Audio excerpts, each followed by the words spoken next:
Midt på Gammel Kongevej på Frederiksberg ligger Vinstue 90, hvor gamle værtshustraditioner holdes i hævd, blandt andet udskænkningen af såkaldt slow beer.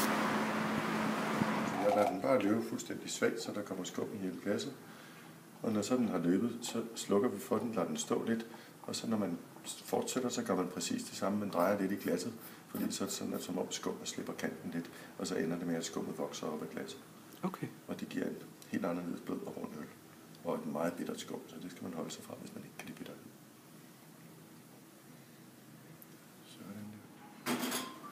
Slow beer er en udskænkningsmetode, der bruges flere steder i Tyskland og England, men så vidt ejeren Peter Heler Meile ved, er hans værtshus det eneste i Danmark, der udskænker øl på den måde.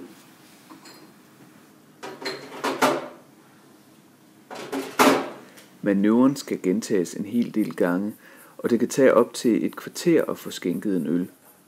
Peter Heler Meile har da også haft enkelte kunder, der blev så fornærmet over tidsforbruget, at de gik undervejs. Heldigvis er der nok at kigge på i vinstuen, hvis anden ejer, Søren Højer Larsen, er lidt af en samler og loppemarkedsentusiast.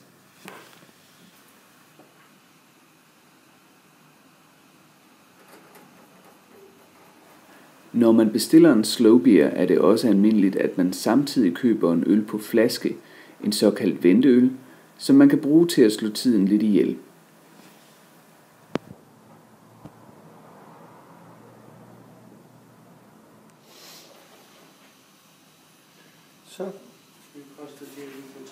Det blev dog ikke nødvendigt denne gang.